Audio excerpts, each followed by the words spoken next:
something for... Nah, don't. She doesn't like when I tell somebody your name. So, I want to tell I love you. By the way, she helps me to translate some fragments of the English language for my videos, cause I'm not so good in English, and some oftentimes she upbraid me when I do mistakes in English, and I say to this, what do you want from me? I'm a simple Russian guy. So, I want to thank her from all my heart. Thank you that you with me. And once again, I want to thank you all for your emails. I want to know everybody, and I'm so interested to get emails from all over the world. I recently said to my father, I said, Dad, I'm a fan of YouTube. I'm a fan of YouTube. Cause the guys with whom I talk there, just great. So, I hope you will have a really good Valentine's Day. And of course, I've made a little present for you. So, here it is.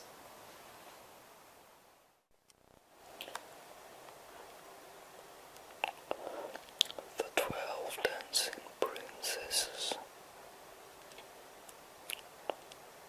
There was a king who had 12 beautiful daughters.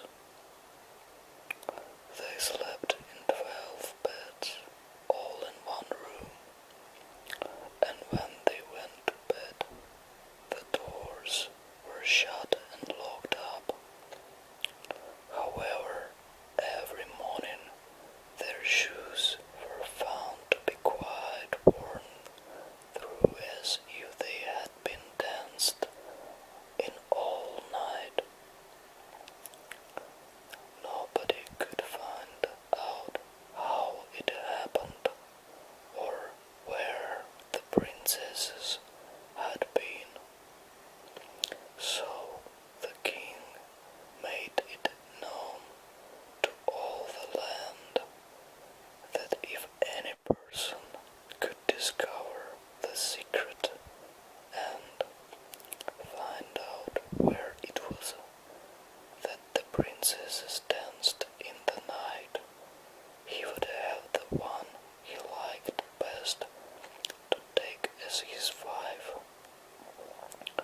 and would be king after his death. But whoever tried and did not succeed, after 3 days and nights they would be put to death. A king's son soon came.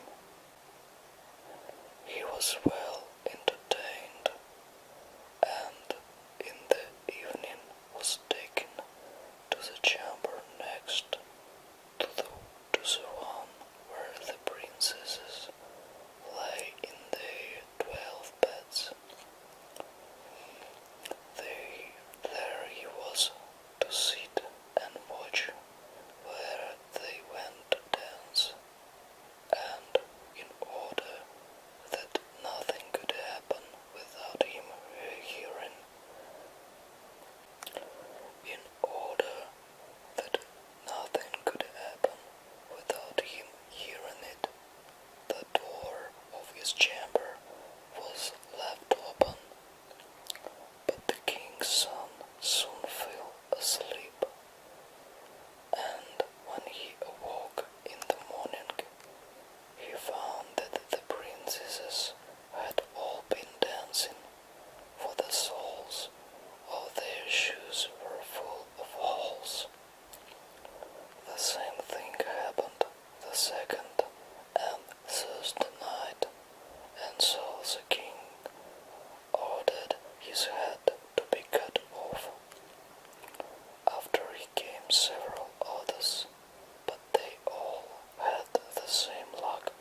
was as well received as the others had been, and the king ordered fine royal robes to be given him. And when the evening came, he was led to the outer chamber. Just as he was going to lie down, the eldest of the princesses brought him a cup of wine, but the soldier threw it all away secretly, taking care not to drink a drop. Then he laid himself down on his bed, and in a little while began to snore very loudly, as if he was fast asleep.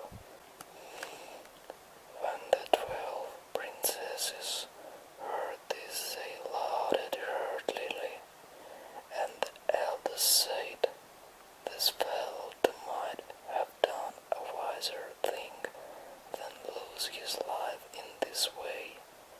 Then they rose and opened their drawers and boxes and took out all their fine clothes and dressed themselves at the mirror and skipped about as if they were eager to begin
princesses and laid himself down, and as the 12 tired sisters slowly came up, they heard him snoring in his bed, and they said, "Now all is quite safe." Then they undressed themselves, put away their fine clothes, pulled off their shoes, and went to bed. In the morning, the soldier said nothing about what happened, but determined to see more of this strange adventure, and went again on the second and third nights. Everything happened just as before. The princesses danced till their shoes were worn to pieces, and then returned home. On the third night, the soldier carried away one of the golden cups as a token of where he had been. As soon as the time came when he was to declare the secret, he was taken before the king with the 3 branches and the golden cup, and the 12 princesses stood listening behind the door to hear what he would say. The king asked him, "Where do my 12 daughters dance at night?" The soldier answered, "With 12 princes in a castle underground," and then he told the king all that had happened, and showed him the 3 branches and the golden cup which he had brought with him. The king called for the princesses and asked them whether what the soldier said was true, and when they saw that they were discovered, and that it was of no use to deny what had happened, they confessed it all. So the king asked the soldier which of the princesses he would choose for his wife, and he answered, "I'm not very young, so